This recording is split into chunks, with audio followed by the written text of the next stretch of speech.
You do not hold a river crossing when you are outnumbered nearly 3-1.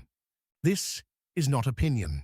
This is military doctrine, written in blood across every conflict in human history.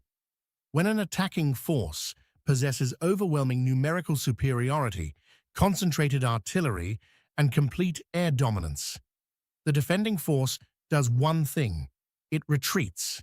It falls back to better positions. It preserves its strength for another day. There are exceptions, of course. Sometimes terrain makes defense possible. Sometimes reinforcements are hours away. Sometimes retreat means certain annihilation anyway, so you might as well die fighting. But when all factors are equal, when the terrain offers limited advantage, when no help is coming, when the enemy has 42,000 men against your 15,000 and believes victory is already assured, you do not stand and fight. You cannot win. For 3,000 years, military commanders have understood this truth. From the banks of the Granicus to the trenches of Verdun, the mathematics of warfare have remained constant.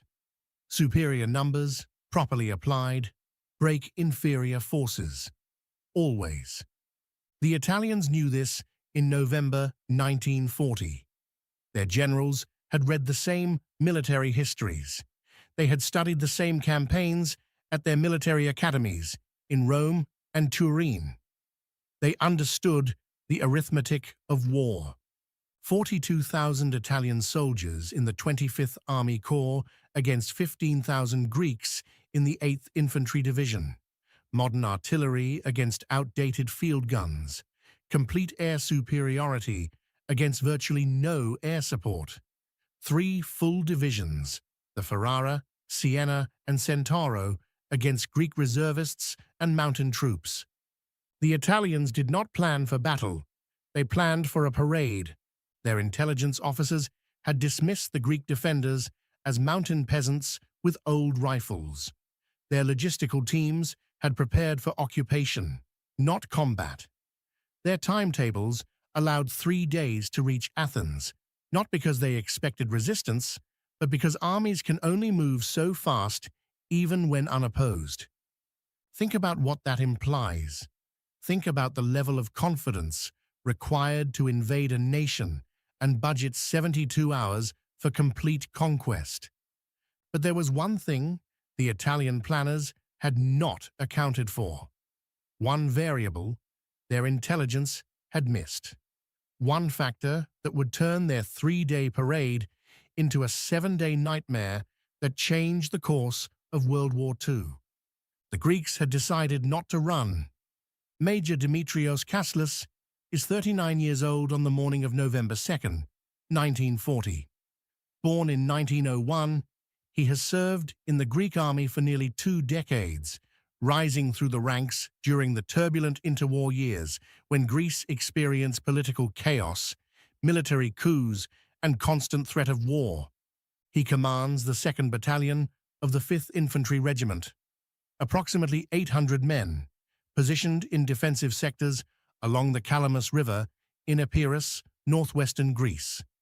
Kaslas is part of Major General Charalambos Katsimitros' 8th Infantry Division, the primary Greek force defending the Epirus frontier. Katsimitros is a career officer known for aggressive defense and refusal to yield ground without extracting maximum cost from the enemy.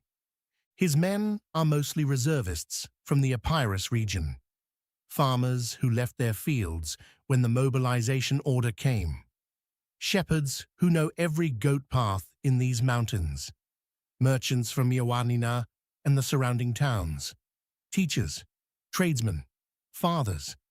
Many have families within a day's walk of their current positions. For them, this is not an abstract war being fought for distant political goals. This is defense of home, defense of family, defense of the specific valleys where their children live. They know these mountains in a way the Italians never will. They know the Kalamis River. They know where it runs shallow and where it runs deep. They know how fast the current flows after autumn rains. The Calamus River is not impressive. In summer, you can wade across it easily, the water barely reaching your knees. But it is November now, and autumn rains have swollen it to 40 meters wide in places. The current runs fast and cold from mountain snowmelt. A man trying to cross while carrying equipment will struggle against that current. Caslas has positioned his 800 men in coordination with adjacent battalions of the 8th Division. They have prepared defensive positions over the past 4 days since the Italian invasion began. Trenches dug into the eastern bank, machine gun nests covering likely crossing points, observation posts in trees and elevated positions. These are not elaborate fortifications. The Greeks have had less than a week to prepare. There are no concrete bunkers, no extensive barbed wire, no minefields, just earthworks, sandbags, and the natural advantages of defending a river crossing. His orders come directly from divisional command. Delay the Italian advance as long as possible. High command needs time to mobilize additional reserves from across Greece. Time to establish deeper defensive lines in the Pindus Mountains to the east. No one has given him a specific timeline. The orders are to hold until ordered to withdraw, or until the position becomes untenable. What Caslas does not know is that the entire Italian 25th Army Corps, over 42,000 men, is bearing down on the Calamus River crossings. The 8th Infantry Division, all 15 battalions scattered across the Epirus frontier, approximately 15,000 men, stands between this Italian force and the Greek interior. They are outgunned, outnumbered, and out of time. 4 days ago, at 3 in the morning on October 28th, the Italian ambassador to Greece delivered an ultimatum to Prime Minister Ioannis Metaxas. The ultimatum demanded that Greece allow Italian forces to occupy unspecified strategic locations throughout the country. It was phrased as a request, but was clearly a demand for surrender. The ultimatum would expire at 6 a.m. Metaxas, a former general himself, a man who understood exactly what Italian occupation would mean, responded with a single word in Greek. Ohi, no. The word has already become a rallying cry. Ohi, no. Greece will not surrender. Greece will not submit. Greece will fight. By dawn on October 28th, Italian divisions were pouring across the Albanian border into northern Greece. The invasion had begun. The world's reaction was almost universal. Greece cannot possibly win. Britain, fighting alone against Germany after the fall of France, could spare no meaningful help. The United States was still neutral. The Soviet Union had a non-aggression pact with Germany. Greece stood alone. British military observers in Athens privately predicted total Greek collapse within a week. The Germans gave the Greeks perhaps 72 hours before the government would flee to Crete. But it is now November 2nd, and the Greeks have not collapsed. They have not sued for peace. They have not fled. Instead, the Greek forces have conducted a fighting withdrawal to natural defensive barriers, to the rivers, to the mountain passes, to the positions where terrain advantages might offset numerical disparity. And now, Major Dimitrios Kaslas, 39 years old, commanding 800 men, stands in a forward observation post on the eastern bank of the Calamus River, watching the western horizon through field glasses, waiting for the Italian vanguard to appear. It is a cold morning. The sky is grey, with the promise of rain. The Calamas flows fast and dark, its surface occasionally broken by debris washed downstream. At 7:15 in the morning, the first Italian motorcycle reconnaissance units emerge from the tree line 2 kilometers west. They move cautiously at first, expecting ambush. When no fire comes, they grow bolder, They advance to within 500 meters of the western bank. Then 300 meters. They stop, dismount, begin surveying the river through field glasses. Cassilus watches them. He does not give the order to fire. Not yet. Let them look.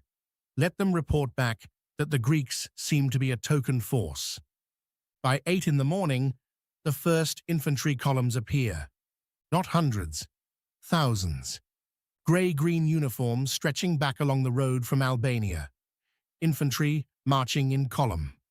Artillery pieces being wheeled forward. The mechanical rumble of armored vehicles. Cassilus counts units out of habit. 1 battalion, 2 battalions, a full regiment, then another regiment. He stops counting when he reaches division strength. And still, they keep coming. The Italian 25th Army Corps has arrived at the Calamus. Across the water, Italian officers gather at the western bank. They stand in clusters, pointing at the eastern bank, gesturing at maps, planning their crossing operation. They seem remarkably casual. Some have removed their helmets. One lights a cigarette. They have the bearing of men on a training exercise, not men preparing for combat. What the Italian officers are calculating is not whether they can cross the Calamus. They are calculating logistics, how many boats they need, which crossing points can accommodate which units, how long it will take to get artillery across once the infantry has secured the eastern bank. They are planning administration, not battle. At midday, the Italian artillery begins, not a full bombardment, a demonstration. 6 guns firing ranging shots at Greek positions. The shells whistle overhead and detonate along the eastern bank. Geysers of mud and water erupt. Trees crack and splinter. But this is not destructive fire. This is intimidation fire. The Italian gunners are trying to frighten the defenders into abandoning their positions before serious fighting begins. The Greeks do not abandon their positions. Cassilus watches the shells impact. He notes the battery position. He sends a runner to battalion headquarters with his observations, and then he waits for what he knows is coming next. At 1:30 in the afternoon, the 1st Italian Infantry begin their crossing. 200 Italian soldiers wade into the Calamus River at a point their engineers have marked as fordable. They move in assault formation, weapons held high, officers shouting encouragement from the western bank. The water reaches their thighs at first, then their waists. The current is stronger than expected. You can see it in their movements, the way they lean upstream to maintain balance. Their grey-green uniforms darken as they become soaked. They are 40 meters from the eastern bank, then 35 meters, then 30. Cassilus watches them advance through his field glasses. He lets them commit fully to the crossing. Let them reach the point where turning back is as difficult as pushing forward. At 25 meters from the eastern shore, he gives the order to fire. The signal passes along the Greek line. 800 rifles from the 2nd 5 Battalion and adjacent units open fire in a coordinated volley. The sound is not dramatic. No Hollywood thunder. Just the sharp, rolling crack, crack, crack of rifle fire echoing across the water. The effect on the Italian crossing attempt is immediate and devastating. Italian soldiers drop into the current. Some go down instantly. Headshots, chest shots, men who die before they understand they have been hit. Others grab at wounds and fall, pulled under by the current. A few try to turn back, struggling against the river's flow. Those who keep pushing forward get within 15 meters of the shore. None reach it. The Greek rifle fire is methodical, disciplined. Aimed shots from men in prepared positions shooting at targets silhouetted against water. In 90 seconds, the crossing attempt is over. Bodies float downstream. The survivors scramble back to the western shore, fewer than half the number who entered the water, soaked, shocked, coughing up river water. On the western bank, Italian officers stand frozen, field glasses to their eyes, apparently unable to process what just happened. This was supposed to be a formality. Instead, those mountain peasants just killed or wounded 100 men in a minute and a half. Cassius watches through his binoculars as Italian officers regroup. He can see the moment when shock transitions to anger. They are calling forward more units. Messengers are running back from the river. The Italians are adapting. This is no longer a parade. This is combat. At 2 o'clock, the Italian artillery begins a proper bombardment. 12 guns this time, 2 full batteries firing for effect. The shells scream overhead in waves. They detonate in and around Greek positions. Trees explode, sandbags burst. The earth convulses with each impact. This is professional artillery fire. Coordinated, sustained, designed to suppress defensive positions. But Cassius has positioned his men in depth. When the Italian artillery opens up, Greek soldiers pull back from the riverbank to deeper, more protected positions. The Italian shells destroy the forward trenches, but hit mostly empty earth. The bombardment continues for an hour. Men crouch in their deep positions and endure it. Some pray, some curse, some simply wait. When the artillery stops, Greek soldiers reoccupy the forward positions, or what remains of them. They check weapons.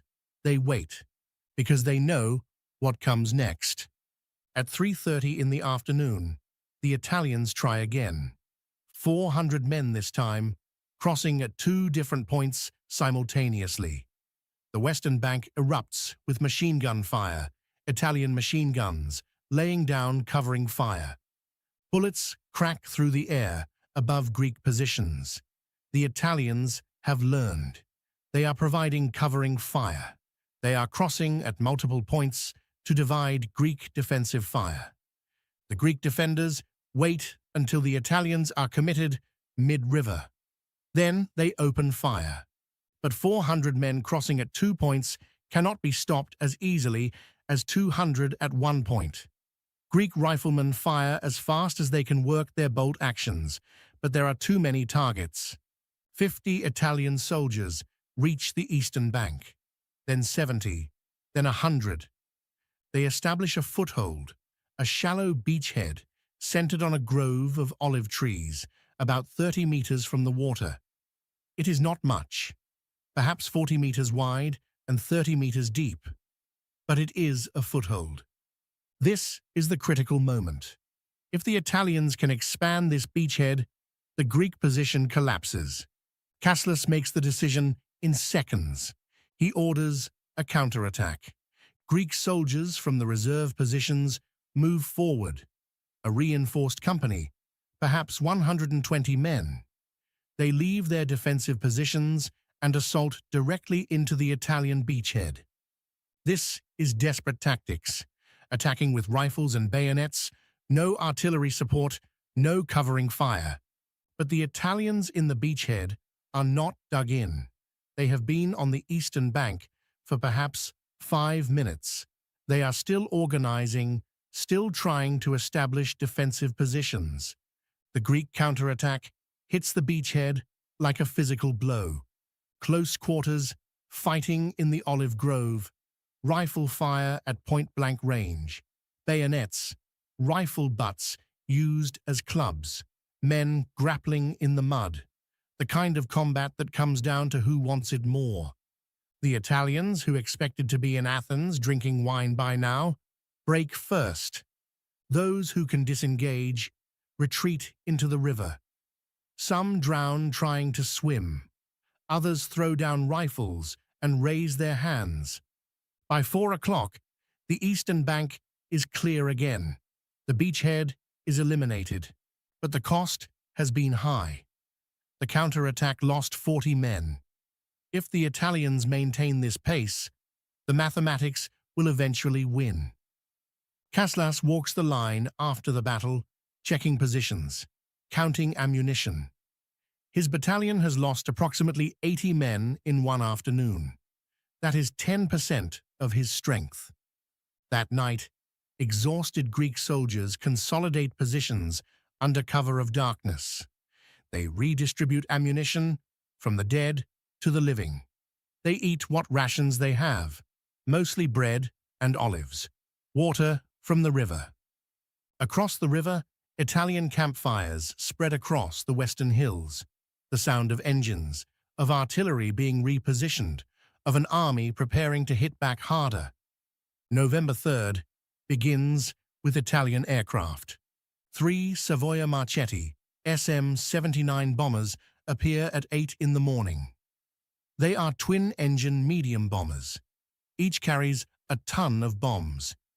They make their run over Greek positions, dropping their payloads. Explosions walk through the tree line. Trees vanish in clouds of splinters and smoke. But bombing against dispersed positions is imprecise. Most bombs hit empty ground. At 9:30, the Italian artillery begins again. 20 guns this time. The bombardment lasts 90 minutes. When it lifts, smoke blankets the eastern bank. And through that smoke, the Italians come. 800 men, a full battalion, crossing at 3 points simultaneously with heavy machine gun support. This is coordinated combined arms assault. Professional execution. Greek defenders open fire when the Italians are mid-river. But 800 targets cannot be stopped entirely. Italian soldiers begin reaching the eastern bank. They establish multiple beachheads spread along a kilometer of riverfront. Kaslas commits his reserves. Greek soldiers assault the beachheads with desperate fury. Rifle fire, grenades, bayonet charges, fighting in smoke so thick that men sometimes kill their own by mistake. The beachheads are eliminated, but casualties mount. By afternoon, Kaslas has lost another 70 men. November 4th brings rain, cold autumn rain that swells the calamus further. At 4 p.m., 30 Italian guns open up. Every artillery piece in the sector. The bombardment lasts 2 hours. When it stops, it is fully dark. Rain continues. Smoke hangs over the river. The Italians launch a night assault. Over 1,000 men crossing at 4 points, using darkness as concealment. The Greeks hear them before they see them. The splash of men wading, the clink of equipment, voices calling in Italian. Kaslas gives the order to fire blind, to aim at sounds, at shadows. Muzzle flashes light the night like lightning. Tracer rounds arc across the water. The battle becomes chaos, a confused nightmare where no one can see more than 10 meters. Italian soldiers reach the eastern bank somewhere in the darkness. Fighting breaks out. Rifle fire, shouting, screams. At midnight, the rain intensifies. Thunder rolls. Lightning occasionally illuminates the battlefield in stark flashes. By 2 a.m., the firing dies down. The Italians pull back, carrying their wounded, leaving their dead. When dawn breaks on November 5th, Kaslas counts his remaining force. Approximately 450 men. He has lost nearly half his battalion. But the Italians are still on the western shore. November 5th and 6th see the pattern continue. Bombardments, assaults, Greek defensive fire, Greek counterattacks. The Greeks fall back when pressed hard. They counterattack when the Italians overextend. They conserve ammunition religiously. They make every shot count. Kaslas stops sleeping more than an hour at a time.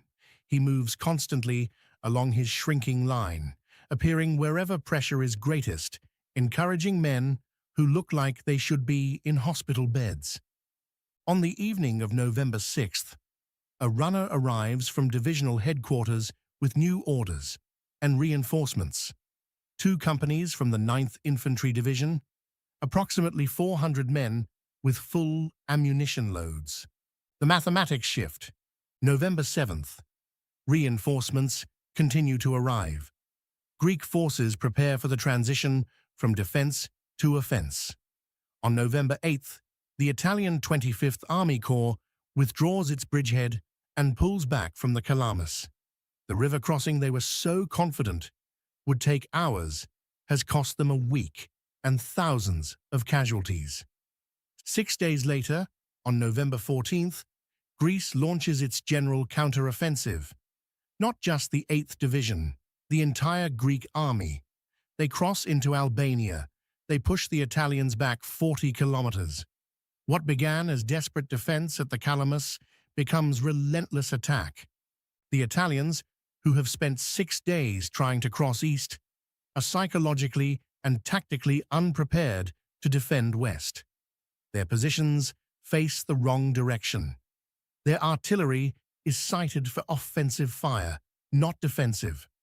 The Greek assault hits them with devastating effect. By mid-morning, the Italians are retreating, not withdrawing, retreating, falling back in disorder, abandoning equipment, leaving wounded behind. The first Axis defeat of World War II is not a German defeat. It is Italian, and it happens on the banks of the Calamus River. If you find this kind of forgotten history as fascinating as we do, we'd be honored if you'd hit that subscribe button. We believe these stories of courage and sacrifice deserve to be told. And by subscribing, you help us ensure they aren't forgotten. What the Italian High Command did not fully understand on November 7th was that the Calamus was not an isolated defeat. While the 8th Division was holding the river, other Greek units were achieving similar victories across the Epirus front. At Pindus, Greek mountain troops had mauled the Italian Julia Division so badly that it effectively ceased to exist as a combat unit. At Koritsa, Greek forces would soon capture the city and over 10,000 Italian prisoners. The entire Italian invasion was collapsing. Within 3 weeks, Greece would not merely halt the Italian advance. Greek forces would launch a general counter-offensive. They would push 40 kilometers into Italian-occupied Albania. They would capture city after city. They would inflict defeat after defeat on Mussolini's army. The strategic implications rippled across the world. In London, Winston Churchill, who had been preparing to write Greece's obituary, found himself instead composing messages of congratulation. Britain would send what limited support it could spare. Royal Air Force squadrons would deploy to Greece. But Churchill understood that Greece had done something no other nation had managed, stopped an Axis invasion and reversed it. In Berlin, Adolf Hitler watched the Italian disaster with growing alarm. Italy was supposed to be securing the Balkans while Germany prepared Operation Barbarossa, the invasion of the Soviet Union. Instead, Italy was being humiliated. Hitler made a decision that would alter the war. Germany would intervene in the Balkans. Wehrmacht divisions would be diverted from Barbarossa to bail out Italy. Operation Marita, the German invasion of Greece, was scheduled for spring 1941. It would require significant forces. It would require time. That time came from Operation Barbarossa. The planned May 1941 invasion of the Soviet Union was delayed by approximately 4 to 5 weeks. Those weeks proved critical. German forces reached Moscow in December instead of November. They reached the Soviet capital in winter instead of autumn. They arrived with exhausted troops and stretched supply lines. Many historians argue that this delay, caused directly by Greek resistance at the Calamus and beyond, cost Germany the Battle of Moscow and losing Moscow cost Germany any chance of defeating the Soviet Union quickly. In Rome, Mussolini raged. He fired his army chief of staff. He demanded explanations for how his modern army had been stopped by Greeks with outdated weapons. But the facts remained. Italy had invaded Greece with overwhelming force on October 28th. By November 8th, Italian forces were retreating. The psychological impact was profound. For 18 months, the Axis had rolled over every opponent. Poland, Denmark, Norway, Belgium, the Netherlands, France, all had fallen in weeks or days. Greece fought for 6 months, and Greece won most of those battles. It proved the Axis could be beaten. That determination could defeat numerical superiority. That resistance was possible. For occupied Europe, for Britain standing alone, for the world watching, Greece provided something more valuable than military victory. Greece provided hope. Major Dimitrios Kaslas survived the Battle of Elaia Kalamas. He survived the Greek counter-offensive into Albania. In that winter campaign, he and the 2nd 5 Battalion fought their most famous action, the Battle of Hill 731, where 800 Greek soldiers held a strategic height against repeated Italian assaults, becoming one of the legendary defensive stands of the war. He survived the German invasion of Greece in April 1941, when the Wehrmacht finally intervened with overwhelming force. He survived the Axis occupation. He joined the Greek resistance and fought through the bitter years of occupation and the Greek Civil War that followed. Major Kaslas died in 1966, at the age of 65. His obituary honored his service in multiple wars, his leadership of the 2nd 5 Battalion, his role in the defense of Greece. He lived to see Greece liberated, to see the nation he defended become free again. The men of the 8th Infantry Division, who held the Kalamas, came from villages across Epirus. Most were reservists. Many had families in the region they were defending. Their average age was in the 30s. Many were fathers. For them, the battle was not an abstract military operation. It was defense of home, defense of the specific valleys where their children lived. Their names are recorded on memorials across northwestern Greece, small monuments in mountain villages that list 10 or 15 names from that community who fell at the Kalamas, plaques in town squares, lists of the honored dead carved into memorial walls. The last veterans of the 8th Division who fought at Elaia Kalamas passed away in the early 2000s. With them went the living memory of those November days, the cold of the water, the sound of artillery, the desperate fights on the riverbank. Today, the Kalamas River still flows through Epirus. Small monuments mark the sites where Greek units defended the crossing celebrations. There is a stone marker on the eastern bank where Kaslas established his command post. It lists the names of men from the 2-5 Battalion who died holding this ground. The battle is taught in Greek schools, the national holiday commemorating Greece's refusal to surrender to Italian demands. Outside of Greece, the Battle of Elaia Kalamas is rarely mentioned. It is overshadowed by larger battles, forgotten in histories that focus on the major powers. Most World War II documentaries skip from the fall of France to the Battle of Britain to the invasion of the Soviet Union, never mentioning that Greece fought Italy from October 1940 to April 1941. But the Kalamas mattered. It mattered strategically because the Greek victory contributed to the chain of events that delayed Operation Barbarossa. It mattered psychologically because it was the first time an Axis power had been decisively defeated. It mattered morally because it showed that small nations could choose to fight rather than submit. The mathematics that said 15,000 Greeks could not stop 42,000 Italians at a river crossing remain as wrong now as they were in November 1940, because some equations cannot account for determination. Some calculations cannot measure courage.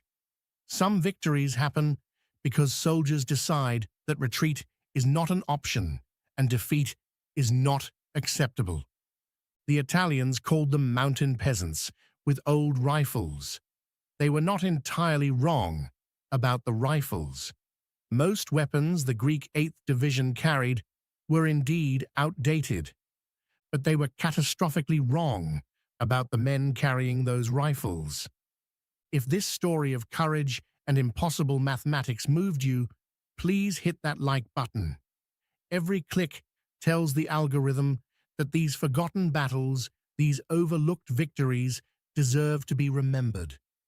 We're dedicated to rescuing stories like the Battle of Elea Calamus from obscurity, stories of ordinary people who did extraordinary things, stories that changed history but have been forgotten by history. If you want to join us on this mission, please subscribe and turn on notifications. Where are you watching from? Drop a comment with your city or country and tell us if someone in your family served in World War II. We'd love to hear their stories. And to everyone watching, wherever you are in the world, Happy New Year. May 2026 be a year where we remember the courage of those who came before us and find our own courage to face whatever challenges lie ahead. Thank you for ensuring that Major Dimitrios Kaslas and the 15,000 men of the 8th Infantry Division who held the Calamus River do not disappear into silence. They held the line when mathematics said they could not. They deserve to be remembered.